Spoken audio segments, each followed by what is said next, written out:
Spider-Man, Spider-Man, does whatever a spider can. Spins a web any size, catches thief.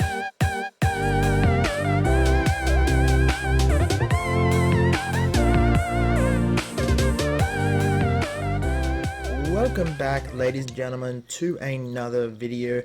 Now, as promised, the Sea of Thieves team released all the information on the new trading company Hunter's Call, which is pretty much everything to do with the brand new fishing and cooking elements, as well as the new harpoon gun. So I've kind of condensed all the information into this video. So without further ado, let's take a look at the Hunter's Call. So the Hunter's Call is one of two new trading companies arriving in the anniversary update coming April 30th. The company is run by the one and only Merrick from the Hungering Deep update back in May last year and his extended family. Now, you aren't going to find this company at any outpost, as it's said to be a bit too formal for this group of hunters. Instead, you'll find one of the Hunter's Call family at every sea post in the game. This is where you'll be able to sell your catches and all your other hunted goods for gold and reputation with the Hunter's Call. Now, you are going to be able to sell fresh raw fish to these hunters, but it was said in the official Hunter's Call livestream that you'll get more gold and rep if you cook your catches before selling.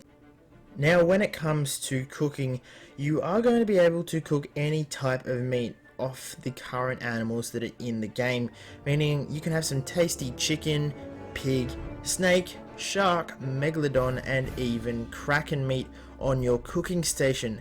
And obviously you can cook every type of fish too. Now, every ship will also have its own cooking station on board, and you'll be able to cook at island campfires also. When it comes to the actual process of cooking, there are 4 stages. You've got raw, undercooked, cooked and burnt, and obviously cooked is what you're going to want to aim for, as the devs talked about having a health regen bar once you consumed a nice cooked piece of meat.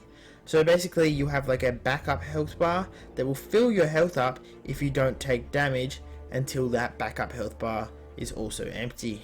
I can see many people using this new ability in PvP encounters, and it gives more of a reason to cook and eat meat.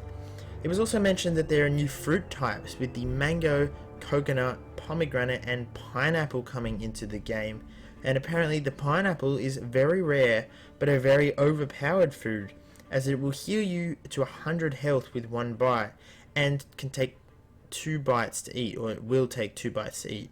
So when it comes to combat, I think the foods pirates will want to have on them will be pineapples and cooked meat. Now, moving on to the fishing side of things, once the anniversary update drops, everyone will now have a fishing rod in their item wheel, and just like all the other tools in the game, you'll be able to customize them with certain cosmetic sets. Now, there is going to be a total of 50 different fish spanning over 10 different species, and they will all have trophy versions too. Now, a trophy fish is pretty much just a rarer and larger version of a fish, and are worth more in gold and reputation.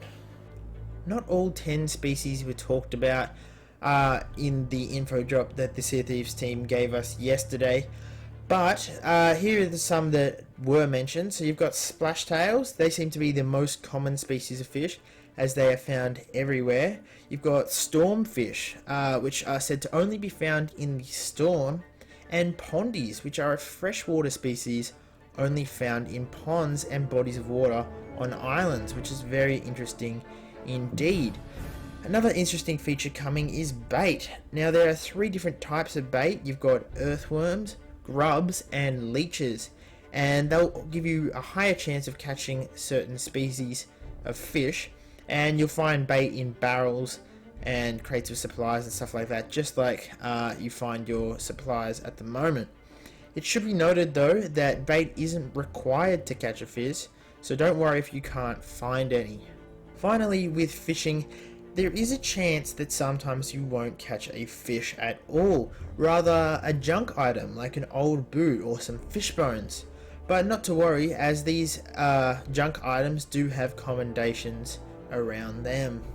Now, if you didn't already know, Merrick's original ship was called the Killer Whale, and it turns out once you rank up your reputation with the Hunter's Call, you'll be able to purchase the Killer Whale cosmetic ship set. And I am praying for a Killer Whale figurehead. I reckon that would be absolutely awesome. Now, something that isn't necessarily to do with the Hunter's Call, but we did get a lot of information on, are the brand new ship weapons, the Harpoons. Now, I'm in the belief that these are going to be so much fun to use and mess around with, so expect to see some pretty funny Harpoon videos up on the channel in the future. Now, there are many different things you can pick up with the Harpoon, including floating barrels to get supplies, chests and other treasures, and even other players. They're also going to be a great way to pull off some interesting ship maneuvers, help boarding into enemy vessels, and, of course, riding a megalodon like a horse and carriage into the sunset. Also, quick side note, the devs talked about this here as Spider-Maning. I really hope this makes it into the game, but I think it's going to be not as crazy as this. This was a clip from the Insider build, but I would have loved to got my galleon on top of Galleon's grave. That would have been a pretty funny video. So that is everything you need to know about the Hunter's Call. I don't know about you guys, but I am very excited about this part of the update. Fishing and cooking is just going to be such a great addition to the game. Just as extra things to do, more cosmetics to unlock, and yeah, it's just going to be a lot of fun. Now, if you did enjoy this video, make sure you leave a like, and hey, even consider subscribing. Thank you very much for watching, and I will see you next time. Ciao for now.